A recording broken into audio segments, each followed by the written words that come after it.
Hello everyone, সকলে কেমন আছো? আশা করছি সকলে অনেক ভালো আছো। আর আজকের ভিডিওটা শুধুমাত্র তাদের জন্য যারা পেঁপে খেতে একটুও ভালোবাসো না। এই ভিডিওটা দেখার পর তোমরা একবার হলেও এটা বানিয়ে খেও। আশা করছি তোমাদের খুব ভালো লাগবে, যেমন আমারও ভালো লেগেছে। খেতে দারুণ লাগবে। অবশ্যই তোমরা ভিডিওটা প্রথম থেকে শেষ পর্যন্ত দেখতে থাকো। চলো এবার আমি তোমাদের প্রথম থেকে বলি। প্রথমে দেখো, আমি গাছ থেকে একটা টাটকা পেঁপে নিয়েছি। প্রথমে বলি, এটা কিন্তু আমাদের গাছের টাটকা পেঁপে। সাইজটা একটু ছোট নিয়েছি, কারণ আমরা বেশি পরিমাণে করব না, অল্প পরিমাণে করব। তার জন্য একটা মিডিয়াম সাইজের পেঁপে নিয়েছি। আর তারপর দেখো, পেঁপেটাকে ছিলাকলের সাহায্যে পরিষ্কারভাবে ছিলে নিয়েছি। তারপর দেখো, আমি একটা বাটিতে কিছুটা পরিমাণে কিশমিশ ভিজিয়ে রেখেছি জলের মধ্যে। আমি দেখো পেঁপেটাকে কেটে তার মাঝখানে লেবুর পিস রেখে একটু ভিডিওর ক্লিপ নেওয়ার জন্য সাজিয়েছিলাম। কেমন লাগছে জানিও। তারপর আমি পেঁপেটাকে সুন্দরভাবে পাতলা পাতলা করে কেটে নিয়েছি। তোমরা চাইলে গ্রেটের সাহায্যে গ্রেট করে নিতে পারো, কিন্তু আমরা গ্রেট করে নিই, সুন্দরভাবে পাতলা করে কেটে নিয়েছিলাম। আর লেবুটাকেও কেটে নিয়েছিলাম। গ্যাসটা জ্বালিয়ে তার মধ্যে হাঁড়ি দিয়ে পেঁপেটাকে সিদ্ধ করতে দিয়ে দিচ্ছি। তো প্রথমে আমি হাঁড়িতে দিয়েছি কিছুটা পরিমাণে জল।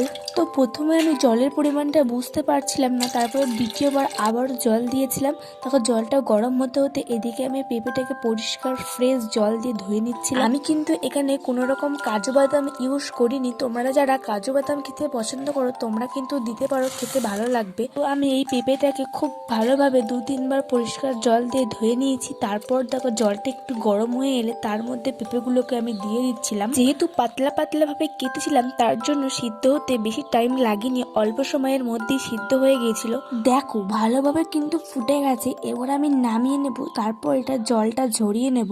তারপর দেখো, গ্যাসের মধ্যে আবারও হাঁড়ি দিয়ে তার মধ্যে দিয়েছি আমি চিনি আর সামান্য পরিমাণে জল। তারপর বানাবো আমি চিনির সিরাপ। আচ্ছা, একটা কথা আমি বলে দিই, এখানে কিন্তু তোমরা অবশ্যই লেবুর রসটা দেবে, নাহলে কিন্তু একটুও ভালো হবে না খেতে।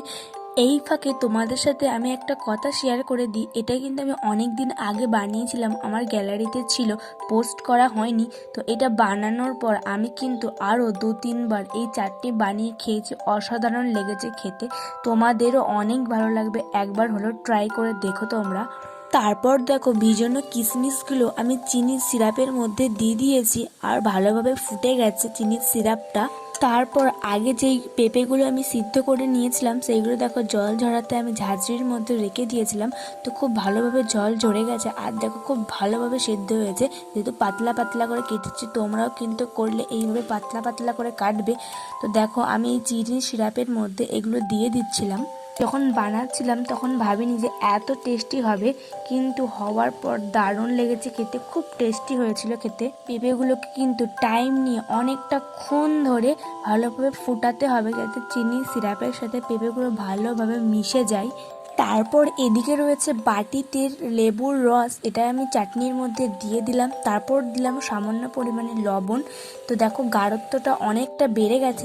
এবার কিন্তু আমাদের চাটনি একদম রেডি হয়ে গেছে। তো আজকের মতো বাই বাই।